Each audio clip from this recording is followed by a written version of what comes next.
Tidak pakai lama, segera copot PTDH, dan kemudian proses pidana. Kapolres harus mampu menegur anggotanya yang di level polsek. Demikian juga Kapolda harus melakukan langkah tegas terhadap anggota-anggota di bawahnya. Kalau nggak mampu, saya ambil alih. Jangan sampai pemerintah dianggap lemah. Jangan sampai juga Polri dianggap lemah.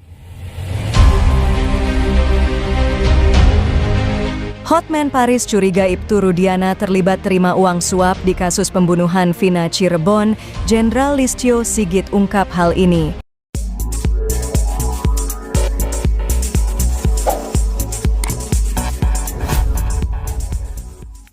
Muncul sosok Hegirian Prayoga, bantah jadi pelaku kasus pembunuhan Vina Cirebon. Nama Hegirian Prayoga atau biasa dipanggil Egi menjadi korban cocok logi netizen. Hal tersebut terjadi usai polisi rilis nama dan ciri-ciri daftar pencarian orang pada kasus pembunuhan Vina Cirebon. Akhirnya banyak netizen yang berspekulasi bahwa Hegirian Prayoga merupakan salah satu pelaku DPO. Ditemui di sebuah kafe di Jalan Perjuangan, Kota Cirebon, Egi menjelaskan bahwa beberapa foto yang beredar di media sosial memang miliknya. Namun ia menegaskan bahwa ia bukan pelaku yang dituduhkan.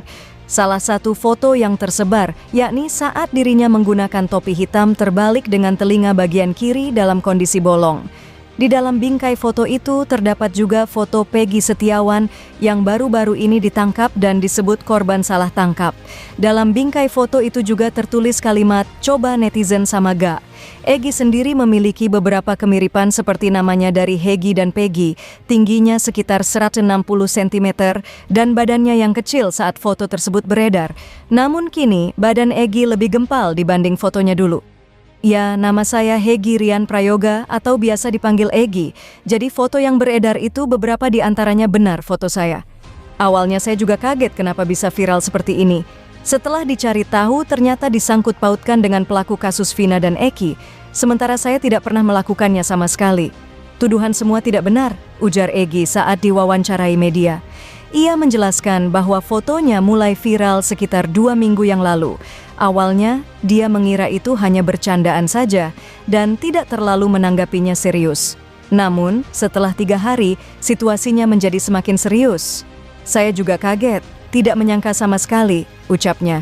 Lebih lanjut, Egi menambahkan bahwa dia memang pernah memakai anting, tetapi sudah dilepas sejak 2 tahun lalu. Atas viralnya foto saya merasa sangat terganggu. Banyak ancaman kepada diri saya pribadi dan keluarga. Ancaman dari netizen, diancam sampai mau dibunuh. Sampai adik saya juga mendapat ancaman akan diperkosa dan dibunuh. Jelas pemuda asal desa Kepongpongan, Kecamatan Talun, Kabupaten Cirebon ini. Egi juga mengungkapkan bahwa akibat viralnya foto tersebut, dia sempat didatangi oleh polisi dari Polda Jabar dan Polres Cirebon Kota 3 hari setelah foto-foto tersebut viral. Polisi datang ke rumah menanyakan apakah mengenal korban dan pelaku kasus Vina. Saya jawab jujur sejujurnya tidak kenal. Pada saat kejadian itu saya berada di rumah teman, katanya. Egi menekankan bahwa foto dengan motor ninja dan jaket XTC yang beredar di media sosial adalah milik temannya yang hanya dia pinjam untuk foto. Kronologi Polda Jabar tidak tangani kasus Vina Cirebon diungkapkan Anton Carlian. Irjen Pol Dr. Anton Carlian MPKN menceritakan peran Polda Jabar dalam penanganan kasus Vina Cirebon. Diketahui kasus Vina Cirebon terjadi pada tahun 2016 lalu, di mana Vina dan Eki dibunuh secara sadis oleh geng motor. Saat kasus ini mencuat, Anton menjabat sebagai Kapolda Jawa Barat. Ia menjabat dari 17 Desember 2016 hingga tahun 2017.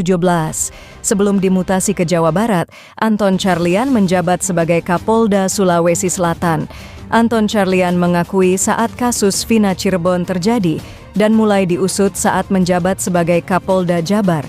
Ia mengungkapkan kasus tersebut telah P21 atau dinyatakan berkas lengkap sekitar 23 Desember 2015.